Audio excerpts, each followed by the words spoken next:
Hello everyone, नमस्कार आप सभी को। आज इस 350वें दिन के वीडियो में आप सभी का स्वागत है। आज मैं 350वां वीडियो बनाने जा रहा हूं। इससे पहले कि 349 दिन में मैंने 349 वीडियोस को बनाया है, जिसमें मैंने संगीत के महत्वपूर्ण प्रश्नों को बताया है। यदि आप आने वाली प्रतियोगी परीक्षाओं की अच्छे से तैयारी करना चाहते हैं तो डिस्क्रिप्शन में दिए गए लिंक के माध्यम से आप उन वीडियोस को एक बार ज़रूर देख लीजिए, ठीक है। तो आइए आज का पहला प्रश्न देखते हैं। आज का पहला प्रश्न है, रे ग ध कोमल मध्यम तीव्र स्वर लगता है तो कौन सा ऐसा थाट है जिसमें ऋषभ कोमल, गंधार कोमल, धैवत कोमल और मध्यम स्वर तीव्र लगता है? तो ये थाट है तोड़ी थाट। मारवा थाट में रे कोमल म तीव्र, पूर्वी थाट में रेधा कोमल मा तीव्र और तोड़ी थाट में रे ग ध कोमल मध्यम तीव्र लगता है, ठीक है। तो तोड़ी थाट की ये स्वर है रे ग ध कोमल मध्यम तीव्र और सभी शुद्ध स्वर। इसके बाद दूसरा प्रश्न है, पूर्वी थाट के स्वर हैं। पूर्वी थाट के स्वर हैं स रे ग म प ध नि सा, जिसमें ऋषभ और धैवत स्वर कोमल है, मध्यम तीव्र है। षडज कोमल ऋषभ, गंधार तीव्र मध्यम, पंचम कोमल धैवत, निषाद, ठीक है। ये जो 7 स्वर हैं और तारसा को मिला के 8 स्वर, ये पूर्वी थाट के स्वर हैं, जिसमें ऋषभ धैवत स्वर कोमल, मध्यम तीव्र और सभी स्वर शुद्ध प्रयोग किए जा रहे हैं। इसके बाद तीसरा प्रश्न है, राग मियाँ मल्हार के अवरोह में वर्जित स्वर है। राग मियाँ मल्हार के अवरोह में वर्जित स्वर है धैवत स्वर। धैवत स्वर वर्जित होता है राग मियाँ मल्हार के अवरोह में, ठीक है। चौथा प्रश्न है, राग गौड़ मल्हार का वादी संवादी स्वर है। राग गौड़ मल्हार का वादी और संवादी स्वर है मध्यम और षडज स्वर। मध्यम स्वर वादी है और षडज स्वर संवादी है राग गौड़ मल्हार का। पांचवा प्रश्न है, राग गौड़ मल्हार की जाति है। राग गौड़ मल्हार की जाति है संपूर्ण संपूर्ण जाति। आरोह में 7 स्वर और अवरोह में भी 7 स्वरों का प्रयोग होता है राग गौड़ मल्हार में, इसलिए इसकी जाति है संपूर्ण संपूर्ण जाति। इसके बाद छठवां प्रश्न है, राग गौड़ मल्हार का थाट है। राग गौड़ मल्हार का थाट है खमाज थाट। खमाज थाट का राग है राग गौड़ मल्हार। इसका वादी स्वर मध्यम है, संवादी स्वर षडज है और इसकी जाति है संपूर्ण संपूर्ण, ठीक है। इसके बाद 7वां प्रश्न है, मुल्तानी राग की जाति है। मुल्तानी राग की जाति है औड़व संपूर्ण जाति। मुल्तानी राग के आरोह में 5 स्वर और अवरोह में 7 स्वरों का प्रयोग होता है, इसलिए इसकी जाति है औड़व संपूर्ण जाति राग मुल्तानी की, ठीक है। 8वां प्रश्न है, मुल्तानी राग का थाट है। मुल्तानी राग का थाट है तोड़ी थाट। थाट तोड़ी से जन्मा है मुल्तानी राग, ठीक है। तोड़ी थाट में रे ग ध कोमल मध्यम तीव्र स्वरों का प्रयोग होता है। इसके बाद 9वां प्रश्न है, मुल्तानी राग का वादी संवादी स्वर है। मुल्तानी राग का वादी और संवादी स्वर है पंचम और षडज स्वर। पंचम स्वर वादी है और षडज स्वर संवादी है राग मुल्तानी का। मुल्तानी राग का गायन समय है। राग मुल्तानी का गायन समय है दिन का तीसरा प्रहर।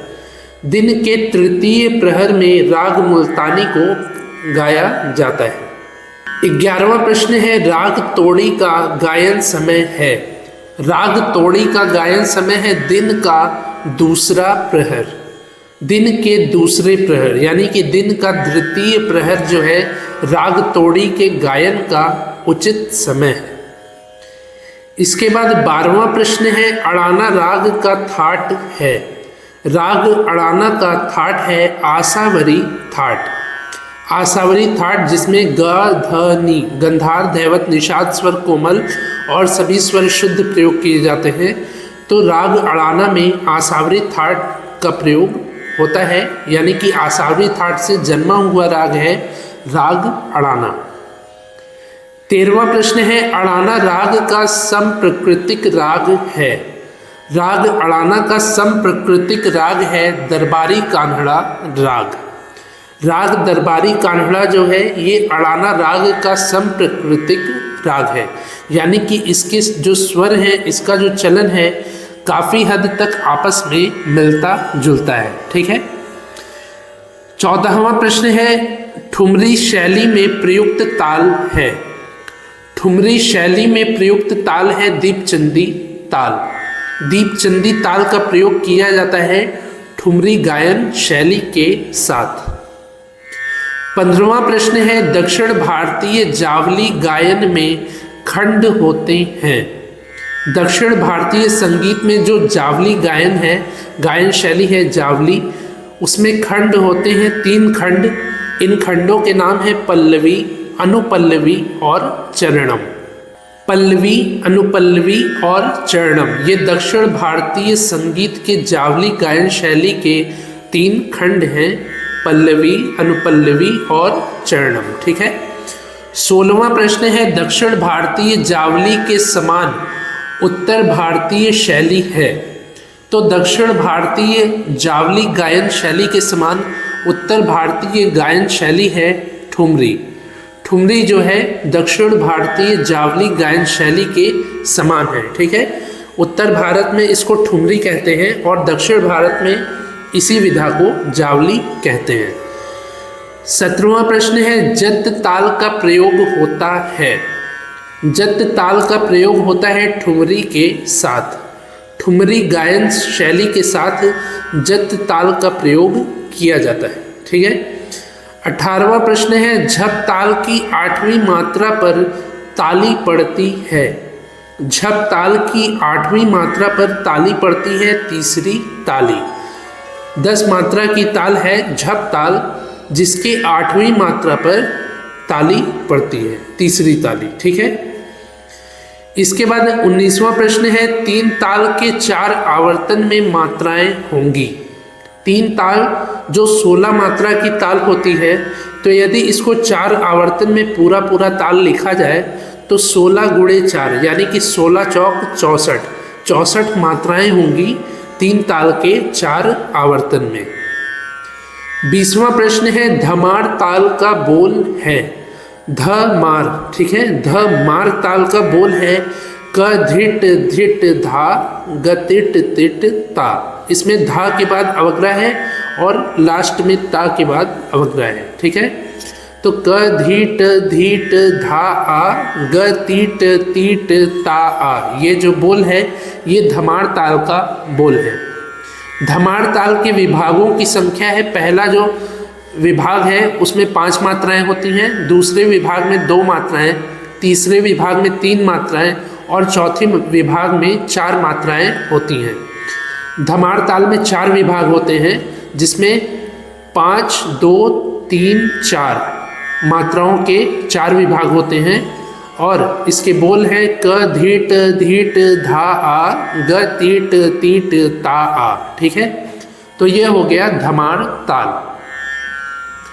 मुझे उम्मीद है आपको ये प्रश्न अच्छे से समझ में आए होंगे। यदि समझ में आए हों तो आप इस वीडियो को लाइक करिए।